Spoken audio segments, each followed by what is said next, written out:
विद्यार्थियों, last video में हमने मिट्टियों तक देखा था। राजस्थान की मिट्टियों के बारे में पढ़ रहे थे। पहला 3 वर्गीकरण है ना, उसके पहले वर्गीकरण के 3 मिट्टी के बारे में देख लिया है। अब है मिश्रित लाल काली मिट्टी, जो दक्षिण राजस्थान में पाई जाती है। कहाँ कहाँ पर? डूंगरपुर, बांसवाड़ा, उदयपुर, प्रतापगढ़, चित्तौड़गढ़, भीलवाड़ा, राजसमंद। ठीक है, ये मिश्रित लाल काली मिट्टी के बारे में बात हो रही है। इसमें पोटाश की मात्रा पर्याप्त मात्रा में होता है, इसलिए लाल काले कलर की होती है। चीका मिट्टी की या चीका की प्रधानता होती है। कपास, गन्ना और मक्का की खेती के लिए उपयुक्त है। ठीक है, फिर काली मिट्टी या रेगर मिट्टी दक्षिणी पूर्वी राजस्थान में मिलती है। कोटा, बूंदी, बारां, झालावाड़ में पाई जाती है। चीका प्रधान है, दोमट मिट्टी कही जाती है इसको, और इसमें कैल्शियम और पोटाशियम की पर्याप्त मात्रा होती है। इसमें नाइट्रोजन की कमी होती है। ठीक है, गन्ना, धनिया, चावल की खेती के लिए उपयुक्त है और सोयाबीन के लिए भी उपयुक्त है, उपजाऊ मिट्टी है।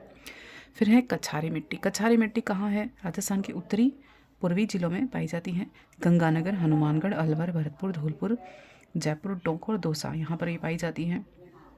हल्के भूरे रंग की रेतीली मिट्टी है, दोमट मिट्टी कही जाती है और उपजाऊ मिट्टी है, और गेहूँ, सरसों, कपास, तंबाकू आदि के लिए उपयुक्त है। ठीक है, कछारी मिट्टी। फिर है भूरी रेतीली मृदा। भूरी रेतीली मृदा जो है पाली, नागौर, सीकर, झुंझुनू, अजमेर में मिलती है। और मृदा का ये तो पहले वर्गीकरण के आधार पर खत्म हो गया। दूसरा वर्गीकरण था मृदा का नवीन वर्गीकरण, है ना, ये इंपॉर्टेंट है, यहाँ से प्रश्न बनते हैं। पहला है एरिडीसोल। एरिडीसोल को शुष्क क्षेत्र भी कहते हैं, यानी जो पश्चिमी राजस्थान वाला एरिया है ना, लगभग एरिडीसोल वो वाला एरिया, शुष्क एरिया। पश्चिमी राजस्थान नहीं, सॉरी, तो यहाँ एंटीसोल आ गया। शुष्क क्षेत्र जहाँ बालू मिट्टी ज़्यादा पाई जाती है, जहाँ सीकर, झुंझुनू, नागौर, जालोर, जोधपुर, पाली वाला जो एरिया है ना, वहाँ पर एरिडीसोल क्षेत्र या मृदा पाई जाएगी। और इसकी उपमृदा कौन सी है? कैल्सी ऑर्थिड। इसकी उपमृदा क्या कही जाती है? कैल्सी ऑर्थिड कही जाती है। फिर है एंटीसोल।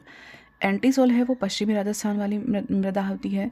ये रेगिस्तानी मिट्टी कही जाती है, रंग होता है पीला भूरा, और इसको सिरोजम भी कहते हैं। ये इंपॉर्टेंट है, ये इंपॉर्टेंट है, यहाँ से प्रश्न आता है। सिरोजम मिट्टी, एंटीसोल को क्या कहते हैं? सिरोजम भी कहते हैं। फिर है थर्ड टाइप है अल्फीसोल। अल्फीसोल क्या कहलाती है? जलोढ़ क्षेत्र में जब पाई जाती है ना, उसको अल्फीसोल कहते हैं। जैसे अलवर, भरतपुर, जयपुर, दौसा, टोंक, सवाई माधोपुर, सारे के सारे आर्द्र और उप आर्द्र क्षेत्रों में जो मिट्टी पाई जाती है वो अल्फीसोल कही जाती है। उसके बाद इंसेप्टिसोल।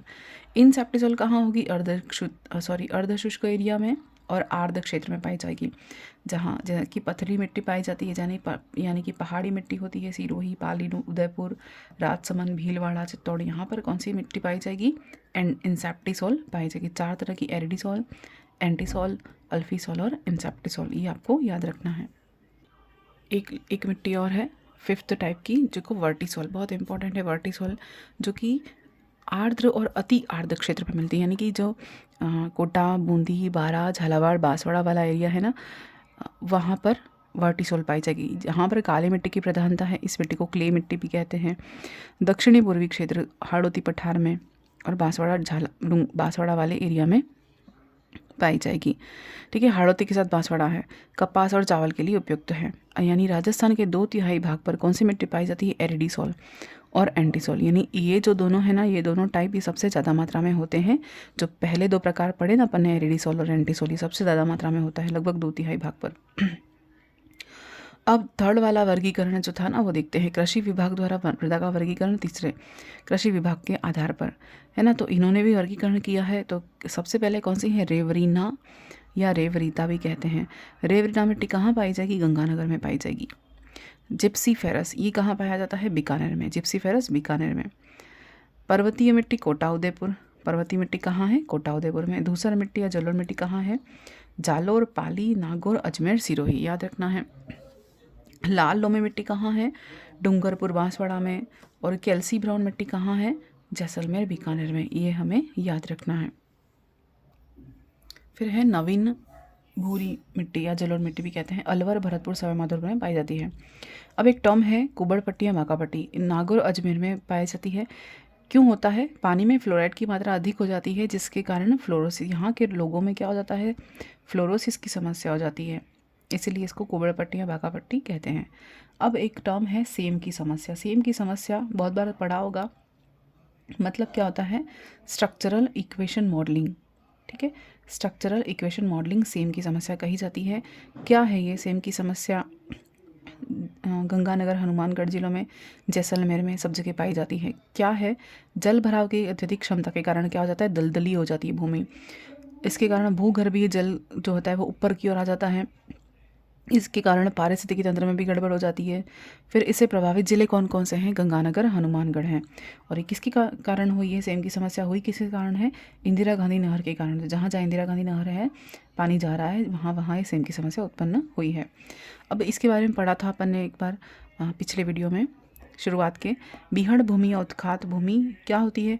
अवनलिका अपर्दन के कारण, यानी जो ड्रेनेज होता है उसके कारण पतली पतली नालियाँ बन जाती हैं और ये नालियाँ गहरे गहरे गड्ढों में बदल जाती हैं, जिसे हम बीहड़ भूमि या उत्खात भूमि कहते हैं। चंबल बेसिन में होता है सबसे ज़्यादा, चंबल बेसिन कोटा वाला एरिया जो है ना वहाँ।